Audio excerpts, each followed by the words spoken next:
Hey, Doc. I'm really excited to see you.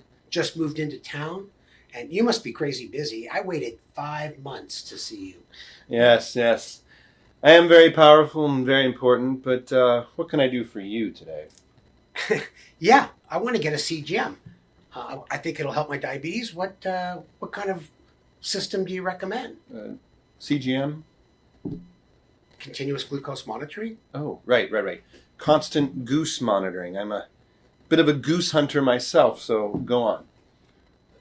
Well, I think a CGM device could really help me improve my time and range. What do you think? Well, if you're having trouble out there on the range, I guess that makes sense. You look a little weak and frail. How about some testosterone therapy? Hell yeah, but that's not really going to help my diabetes. Well, I mean, you have diabetes?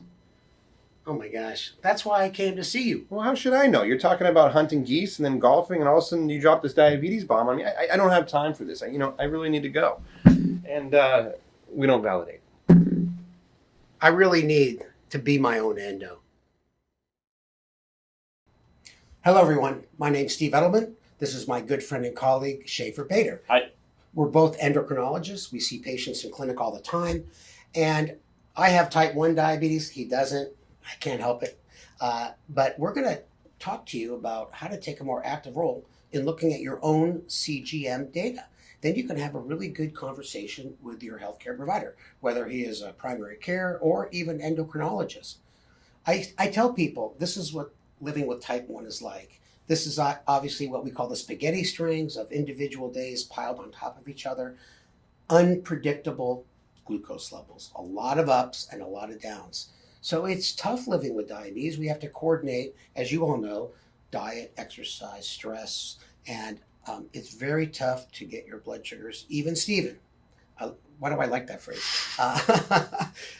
And we're going to tell you how to look at your own CGM download and try to make things better. So basically, there's different ways you can assess your data.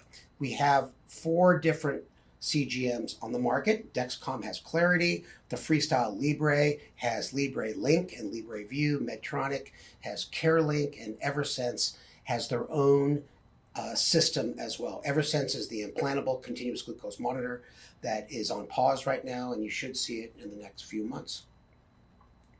Now, we're not going to go through the different type of screens that you see on these apps, but I can tell you what you can get on your phone is so nice. It's for you. It's like having your own pedometer. You sort of compete with yourself.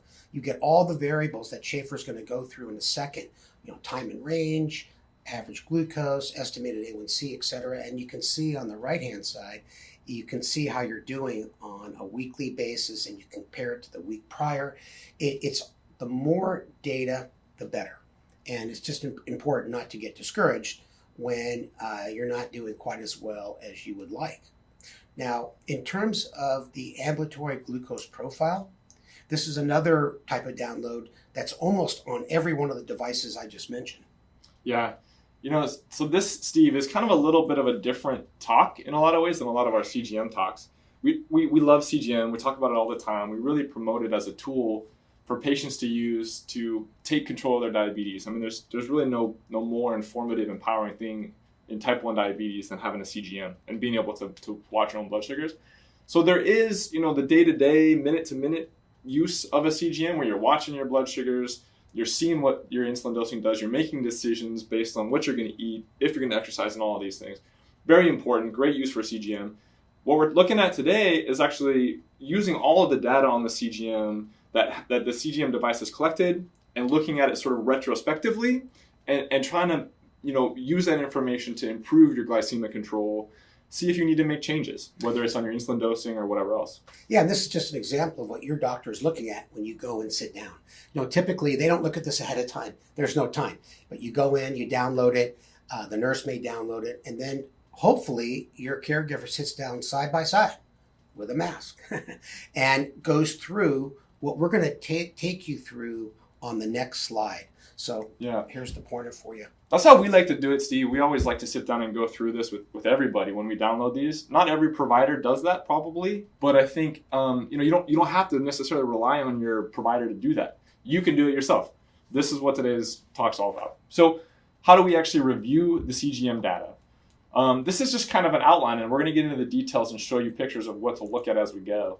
But the first step when you're looking at this ambulatory glucose profile or the download of your CGM is to look at your average glucose and your glucose management indicator. And the glucose management indicator, GMI, is essentially your predicted A1C, right? They don't call it the predicted A1C because sometimes it's a little different than your actual A1C, right? The A1C that has its problems, and it's an average of 2 to 3 months, whereas your glucose management indicator relies strictly on what your actual glucose values are over that time period, maybe over 2 weeks. Schafer's heard me say this, but I call the A1C that you get in the laboratory your predicted or estimated A1C. Because as Schafer just mentioned, if you're African American, if you're anemic, if you have kidney disease, if you have sickle cell trait, it can make that number very off and not accurate. So the A1C is supposed to give you an idea of what the average blood sugar is over the past 2 to 3 months. Well, they take your average blood sugar over the past 2 to 3 months with these devices. So I think the A1C you get from these CGM downloads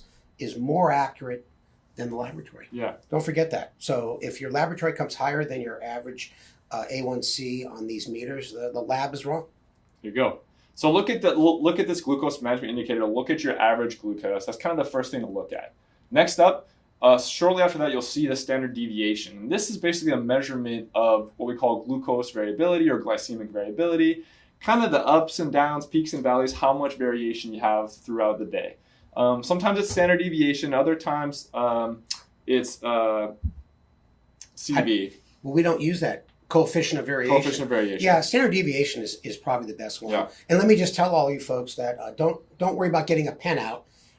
This lecture will be up for 30 days after today's conference. Yeah. Well, if you're looking at your standard deviation and you want to know, is my glycemic variability too high or too low, a good rule of thumb is we like to see the standard deviation less than 50. And that basically just means there's not a ton of ups and downs and variability throughout the day. And we're going to show you some examples too. Right. Next step would be to look at the time in range. Time in range is increasingly understood to be a really important part of glycemic control and something that we really take into account. And it's something to kind of strive for, I think. And it's a good way to kind of improve your glycemic control, reduce the risk of problems down the road and all that. Yeah, I mean, time in range is how you're doing on a day-to-day basis. Because you're looking at your CGM and then it gives you the average. A1C is still a valuable test. It's used in research to predict complications and other things and how to assess overall control. But really, for us type 1s, it's time and range. That's what it's all about. Yeah. So when we're looking at the time and range, a good place to start is actually looking at the time in hypoglycemia. So what percentage of your day on average is spent too low? So that basically that cutoff is less than 70. The next thing, and again, we'll show you some pictures of this. The next thing to look at would be the total time at goal range. So what we call kind of the time in range in that target range is the time you spend with a blood glucose between 70 and 180, right? And you want to maximize that amount of time, basically. Yeah, make sure you set your your downloads. Sometimes you can change that range. You don't want to change it when you look at your download. You want 70 to 180 because if you make it 70 to 140, you're going to look pretty bad when you're not really that bad. Yeah, and it helps keep it consistent. So everyone's on the same sort of page. You know exactly what you're looking at. That's exactly right. The next thing to look at on your data download is the 24-hour. It's called a modal day. It's a 24-hour day. Basically, it takes all of the data from your download and puts it into one place. So we'll show you what that looks like. But it's going to give you an idea of where maybe you're having frequent highs or lows, and then a better idea of the patterns throughout your day. Finally, you can look at individual days to kind of tease out the problem areas. So if you really want to get more granular and see, hey, what happened on last Tuesday? When I was eating that taco bowl, you can look at it, and that's going to really help you make some of those fine-tuned decisions. Yeah, and I think sometimes you don't even need to look at the individual days if you're killing it, but sometimes looking at individual days can be really quite informative, and we're going to show you examples going through these numbers 1 through 5 to make it really important. We give the same lecture to doctors. They're not as smart as you guys. Yeah, there's actually a 6. And this is really kind of an add-on. This is something that a lot of people don't even look at in their reports. We forgot, like people forget. Exactly, including, again, providers. A lot of times this gets glossed over, but it's always important to look at your alert settings. So the CGM alerts are probably underutilized. It's something that a lot of people don't take advantage of, I think. And if you're having too many alerts and alarms, it's driving you or your significant other crazy. That's one good reason to look at it. But also the safety reason, especially with those hypo low alerts, really important. And we'll talk more about that. Yeah, we got a good example for you. So let's kind of get into the nitty gritty. This is a CGM report. Okay, this is the top part. We're going to go down through it step by step. Again, first thing you want to look at is the GMI, right? The glucose management indicator and the average glucose. Those numbers will basically be tied together, right? The higher your average glucose, the higher your GMI, just like your A1C should be. So take a look at those, see where you're running, see where your averages are. What do you think about what's a good average blood sugar? What's a good one? Or what's a goal? Where should people be thinking about? Yeah, well, everyone has their own goals, but just to let you know, a blood sugar of 155, an average, is 7.0 A1C. So anything below 155 and the A1C will be below 7. And that's awesome. And we know from data in this country that most type 1s are not at this goal. Right. And that's why you're at this virtual conference. Yeah. For sure. And why'd you use my download? It looked great. I took your name off for privacy reasons. So yeah, don't take it off when it's good. I'll put it back up. You should know what your goal is, okay? And if you don't know, talk with your provider about that. It's important to kind of figure out, what is my personal A1C goal? Not everyone's is the same. So the next thing to check out is the standard deviation, right? So this is that measure of variability, and we're kind of on average again looking for something less than 50. So that's a good number to be. And again, hard to get there. Most people aren't there. But this is a place to start, something to work towards. Next up, we get the time and range. So this little handy graph kind of shows you the different percentages in goal range, below where you're hypo, and above goal range, right? So if we kind of zoom in a little bit, we see that those cutoffs, hopefully, you should have them set on your download between 70 and 180, like Steve talked about. And we'll talk about some of the targets for those areas, but you can see the red is kind of the hypo, the yellow is above the goal range. Yeah. Now, this is just that official time and range targets put together by major diabetes organizations and experts. So if you look at the green, it's time and range 70 to 180. There's 2 levels for the low. You can see the red, which is 55 to 70, and the goal is less than 4%. And then we have below 54, and that's more of a severe, dangerous area. And we want you folks at less than 1%. And then you can see there's 2 ranges in the upper, time above range, up to 250 and then 250 and above. And remember, every time that you get a good time and range, there's not going to be much room for too many highs and too many lows. But as Schafer mentioned in the beginning, we want to get rid of the lows, and that's really important to look at. Yeah, a lot of times when we look at this is very detailed. This is good to reference. But really thinking about that time and range, shooting for 70 or higher. And then, again, like you said, the more time you have in that range, the less time you're going to be in the other sections. The time below range, those low blood sugars, if you kind of add both of those up, of course you want to avoid the very lows at all costs. The time, if you add both those red sections together, we shoot for less than 5%. So less lows is better, right? The lower you can get that number, the better. Yeah, and remember that your average glucose may pop up a little bit if you get rid of your lows, and that's something that is a good thing, not a bad thing. Yeah. All right, so moving on the CGM download report. Okay, so this next section is basically the 24-hour day. This is what we call a modal day. And it's just sort of a combination of all the information in your download in one little graph. And it's going to show from 12 midnight to noon back to 12 midnight, right? So it's a 24-hour day. And this is a place to look at big patterns, kind of get an idea where you're having highs, lows, more or less glucose variability. There's a black dotted line that runs down the middle. That's going to be your average glucose at every time point throughout a day. Yeah, and you can sort of look what happens at midnight. And the higher these vertical rectangles, the more variability you are. So when you get to periods that are really quite narrow, of these little shaded vertical rectangles, thank you, the better. Now you can see what happens with this patient. He wakes up in the morning, has breakfast, and holy moly, you can see that not only does his average go up, not that high, but the variability is high. And that you might sit down with that person and say, hey, let's talk about what you're eating for breakfast, and then go on from there. Right. So that'd be a good place to start. If you want to kind of dial in a little bit and look at the differences day to day, you can look at this spaghetti graph. And this is kind of basically, this is a 7-day time point. So, but each one of those little lines is one single day. So it gives you a little bit of a separated out, idea of what we're looking at. You can say, hey, specific days, maybe I ate this, maybe I didn't take my insulin, maybe I over bolused. And you can kind of narrow down some of the problem areas, so to speak. Yeah. Looking at this graph. I use this graph all the time. Yeah, and they're color coded so you know which day is which. And then lastly, individual days, you can really get down to the nitty gritty if you need to. You don't always have to. Yeah, and you don't always have to, but I find it really valuable when you're sitting down with your caregiver and trying to figure out what's going on at a particular time of day. Yeah. All right, Steve, let's move on to some cases. Sounds good. So these are real people, real downloads, and we're going to talk through sort of, how we would look at these in clinic and really how you can look at these at home as well and come to the same conclusions. So this first case is Sam. Sam's a 42-year-old female, has type 1 diabetes, and this is Sam's download. Sam's A1C from the lab is about 8%. That's kind of where she normally runs. And if we look at her average glucose, here it's 182. That actually matches up pretty well. It doesn't always perfectly, but in this case it does. Yeah. And we can also check out Sam's standard deviation, 69, right? So that's a little bit of higher variability. We can work on that. We want it below 50. Right? Mm-hmm. And then time in range. So it's a little blurry, so sorry about that, but her time in range is 47%. That's below goal. So that's something to work on. We're going to get her time in range higher, more in that green area, okay?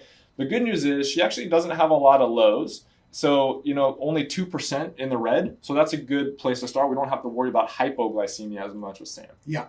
I mean, look what happens overnight. Yeah. I mean, this jumps right out at you, right? Yeah, this is like, whoa.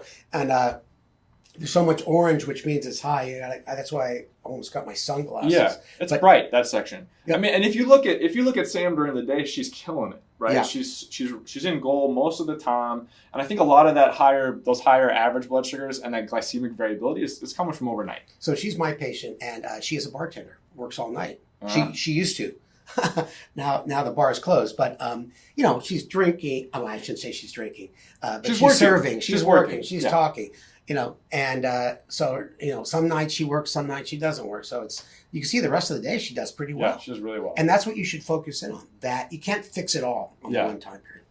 Well, if we move on in the case, we can zoom in a little bit and we can really see this pattern, right? I mean, it becomes pretty obvious.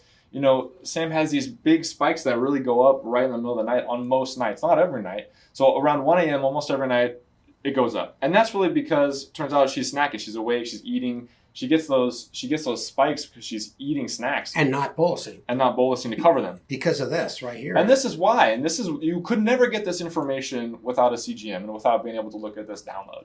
So when we look at it closely, it turns out that Sam is purposely snacking at nighttime to avoid overnight lows, right? If she doesn't snack on something, she goes low. So this is one day out of the whole week she didn't eat anything and she went low overnight. And she doesn't, honestly, she doesn't like it. She probably a day when she wasn't working. Who knows? Yeah, exactly. So it's a learned behavior. So what can we do with this? In this case, we actually reduced the overnight basal, right? It seems almost counterintuitive. She's having highs overnight, and we cut back on the basal. Yeah. So in this case, we cut it back by about 20%, and we got rid of that need to snack, to eat just to avoid an overnight low blood sugar. And her time in range increased. It got much better. And that's what we want to see. Yeah. I mean, it's, snacking is fine, but you always have to bolus for snacks. Yeah. If you're a type 1. Yeah. So let's talk about how do you know if your basal rate is set correctly? And this is actually a pretty important point.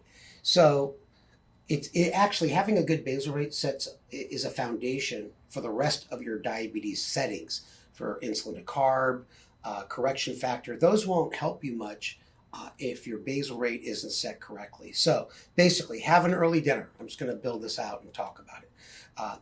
Have an early dinner. Make sure your post-dinner blood sugar is between 140 and 180 with a trend arrow straight across. Fast all night long.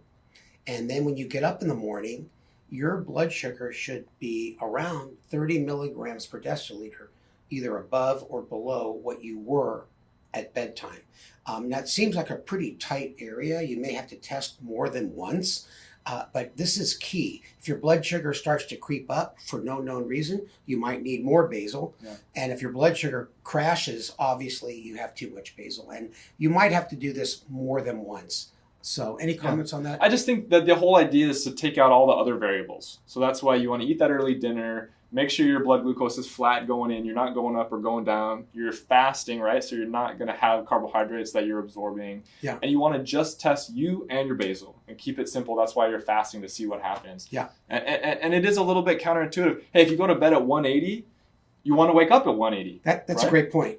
Yeah, if you go to bed at 220 and you wake up 220, your basal's just right. Right. So that's exactly. So But you just got to figure out why you're going to bed at 220. Right. And the last one is, you may have to test more than once. Don't make any huge decisions based on one test. This is a picture of one of the old Dexcom, and that's music to my ears. Yeah. It was flat, straight across. That's great. Now, what about this patient?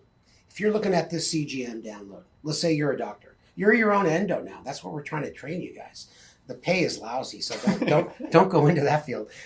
You could see that if you look at the dark line right across, starting at midnight, look at the standard deviation. It's all over the place. So we asked this person to fast from 9 p.m. to 7 in the morning. There you have it. Look at the numbers, too. They're pretty darn good. Good. And it turns out that the blood sugar at bedtime was 155, and in the morning, it was 105. So that's about 50 points. Maybe a little more even than you'd want in terms of a drop overnight. Totally.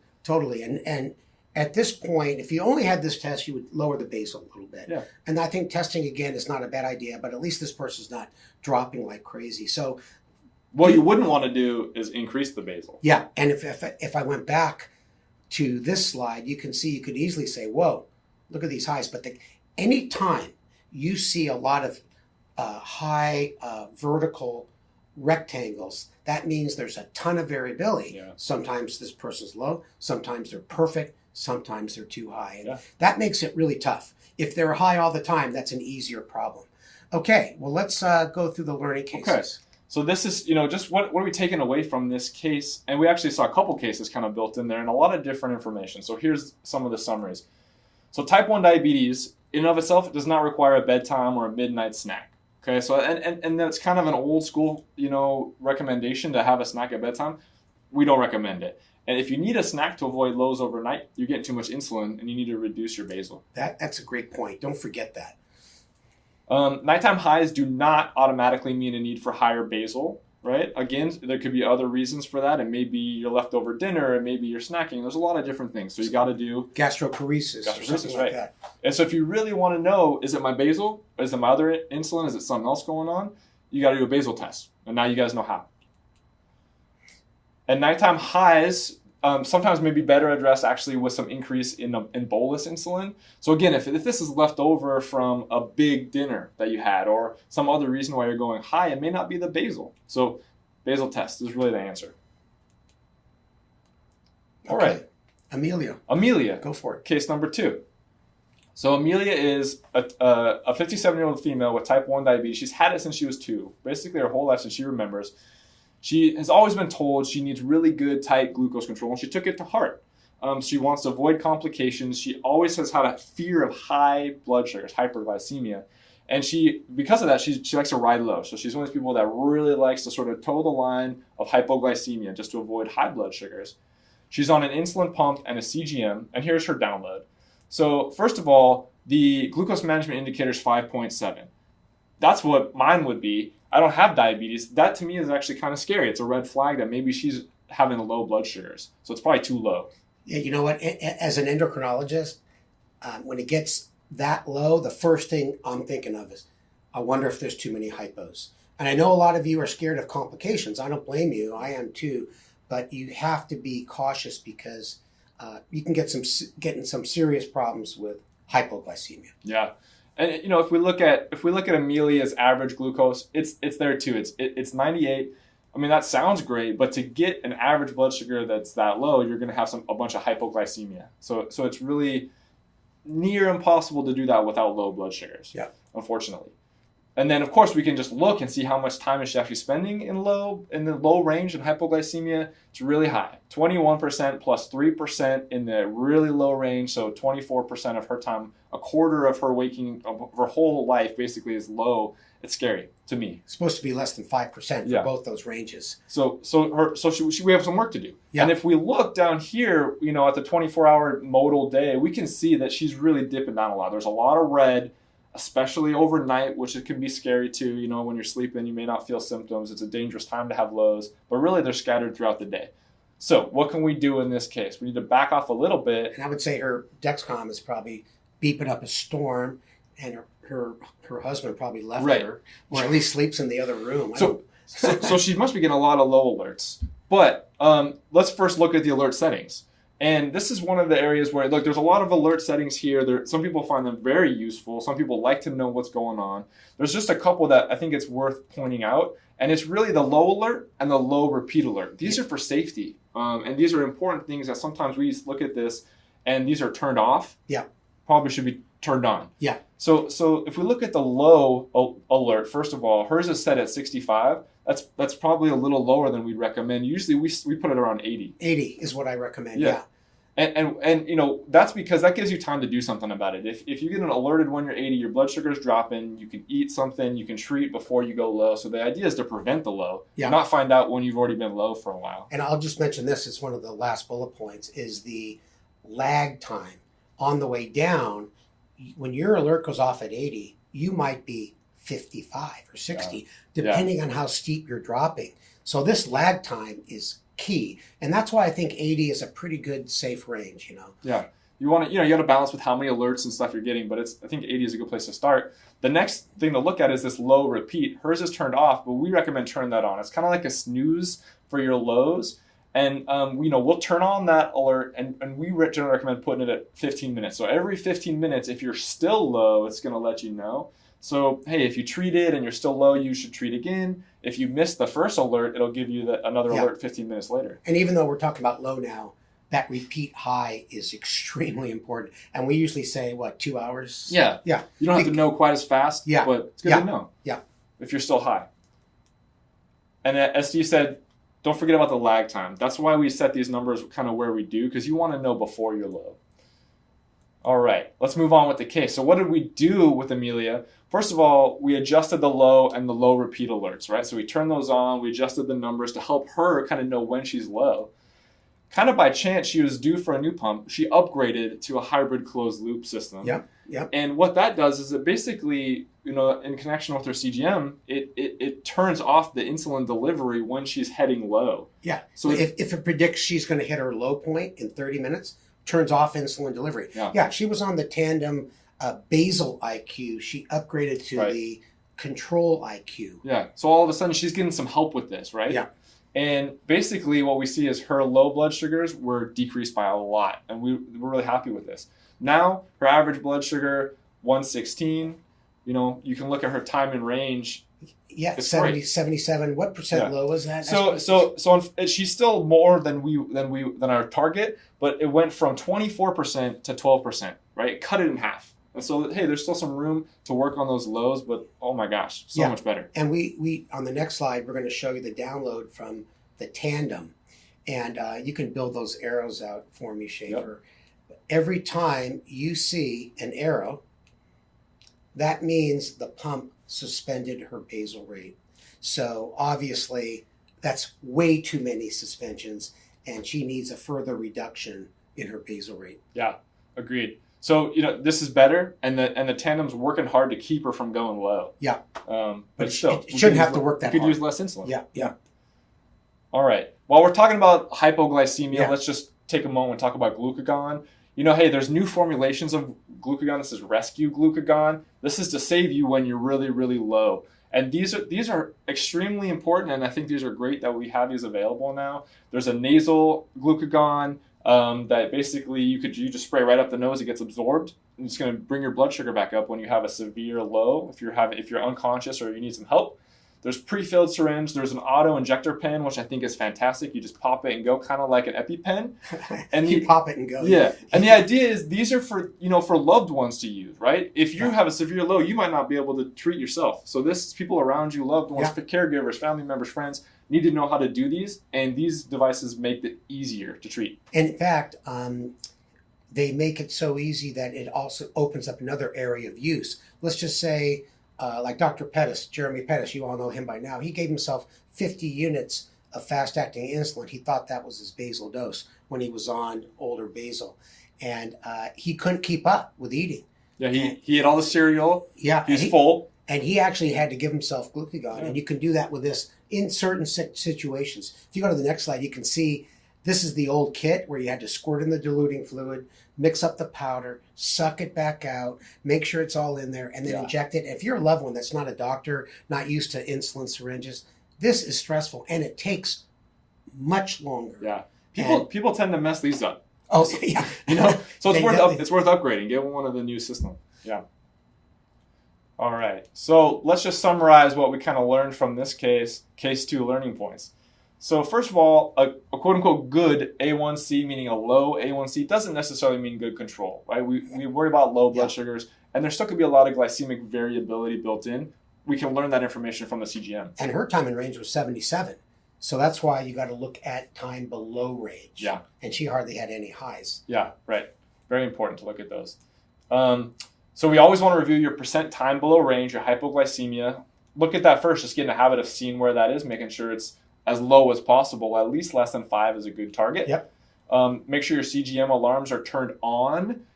So look through those. At least look at the hypoglycemia. Those are for safety. It's a good place to start.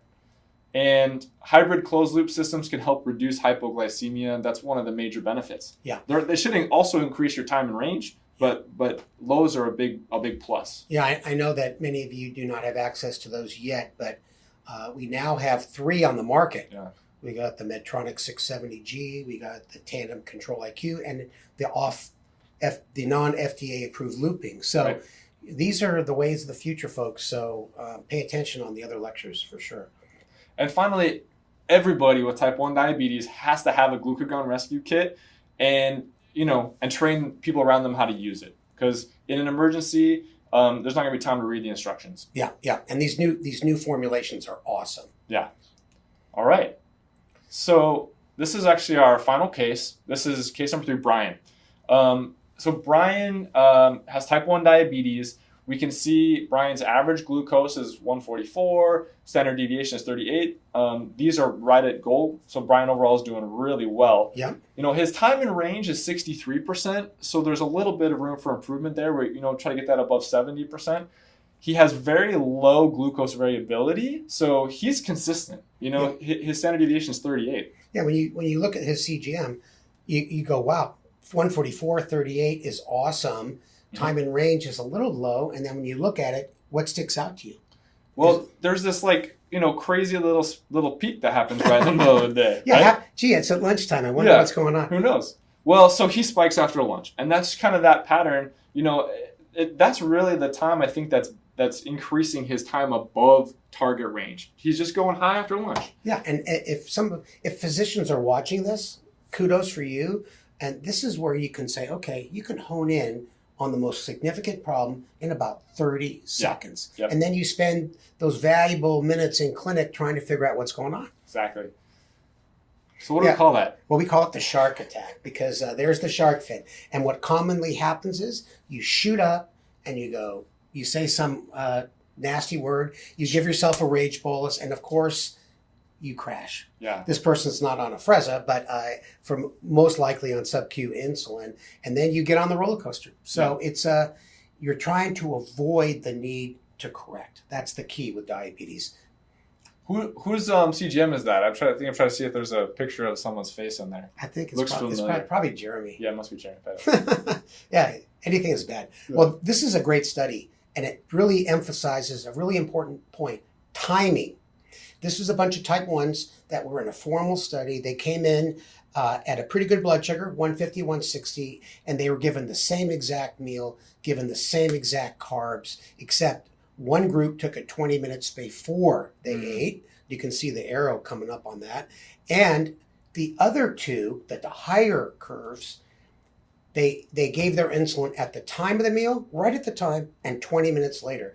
And you can see that by taking it at the time of the meal, they're already behind the 8 ball. Yeah. And they all come down eventually. And those folks that bounce up to over 200, a lot of them correct, and then they crash, just like I showed you on the shark fin. So timing is everything. Anything you can do to take your insulin earlier. The last thing I'll say is the higher your blood sugar. If your blood sugar is 200, you should probably wait more than 20 minutes. Yeah. So it's so important, and you just prevent the postprandial rise. What about inhaled insulin, Steve? You know what? Inhaled insulin, it really meets an unmet need. You can build. Is there anything else on the slides? Is there a picture? Oh, on there we go. Yeah, there we go. So that's a picture of the container. You put the little Afrezza cartridge in, and you basically inhale it like well, in California it's legal, so it's the same sort of technique. And the key is on this next slide. This insulin works super fast. It works really well, and it gets out of your system.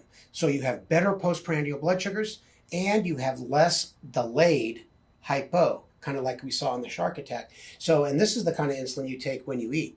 Because, what do patients tell me about when I tell them to take their insulin 20 minutes early? They said, it's so hard to remember. Yeah. I'm guilty of that too. Sure. So we don't have too much time to talk about the details, but there is a lecture given by Dr. Pettis on Afrezza, inhaled insulin, and other newer insulins. Yeah, so check that out. It's going to be a good one. All right. So just while we're on the topic of other newer insulins, again, we're not going to spend a lot of time on this. Dr. Pettis is going to get into details. But we have some faster-acting insulins. These don't work as fast as Afrezza. They don't work as fast, really, as the pancreas should be working. But they're a little bit faster. And so, the faster-acting Aspar, the insulin Lispro has a version now, too. And they do kick in a little bit quicker, and they get out of the system a little bit faster than our other insulins. And since they come in vials, you could actually put the insulin in your insulin pump. Yeah. And some people really notice a difference. Some people maybe not so much. But again, this is one of these things where it's kind of try and see if it helps you. I think that's exactly right. Yeah. You got to try it. All right. So learning points from case 3. Yeah. So, hey, look for high blood sugars after a meal. Might not be a surprise, but sometimes these patterns, you might not notice them throughout the day and realize that it's such a pattern unless you look at your CGM. I think that's a great point. That's the best thing to look. The best thing you can get out of looking at your CGM. You look at things that you don't realize going through every single day. Mm-hmm. So yeah, that's a really great point. You should bolus 15 to 30 minutes before you eat.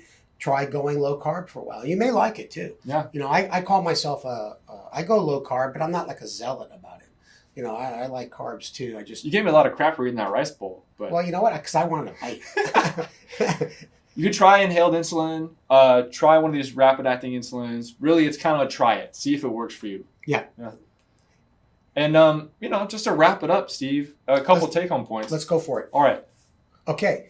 Get familiar with the reports that you use, depending on the CGM, and really go through step by step that Schafer and I brought you through, looking at your average glucose, the estimated A1C, etc. Yeah. And you will benefit from that. Go in a methodical way as well. Yeah. Next sort of take-home point is just kind of know your own goals, right? We gave some general guidelines. It's kind of like the old A1C of 7. It's not for everybody. Some people may have a higher A1C goal, lower A1C goal. Same for you, right? Where are you starting? Where do you want to be? So kind of know your goals. Are you trying to increase your time in range? Trying to get up above 70? And you can change that over time. Yeah, exactly. If you're in the 50s time in range, you say, listen, I'm going to get into the 60s. Yeah. And then, same with whatever your biggest problem is, make that your first goal, like too many hypos, for example. Right. Well, look at your glucose average, your standard deviation, which is the variability, time in range, time below range, to quickly identify issues. Yeah, and that really takes 10, 15 seconds, right? You're just glancing at all these numbers. If you're slow. If you're slow, yeah, if you're a slow reader like me. Then the next step is to look at this overall pattern, 24-hour day, and that will help you hone in on these areas where maybe you're consistently having problems. Maybe a lot of variability, those big rectangles, high and low, maybe lows, maybe highs. And when you see a lot of variability, go to the next step, which is, you want to look at different times of the day, different days, and look for specific areas, just kind of like that one patient that was getting low at night, right? If they didn't snack, right? Because you can pick it up right like that. Yep. And then really ultimately, be your own endo. You may understand these reports better than your provider in some cases, but even if your endo or your PCP, whoever's helping you with your diabetes, is really on point, look at these over before you talk to them, before your telemedicine visit, before your in-person visit. You're going to have a lot more information and a lot better visit when you go see them because of it. Now, did you say in the beginning you don't have type 1, right? Did you know that type 1 was contagious? Oh, So long, folks. thanks, Steve. That was fun, Schafer. Thank you.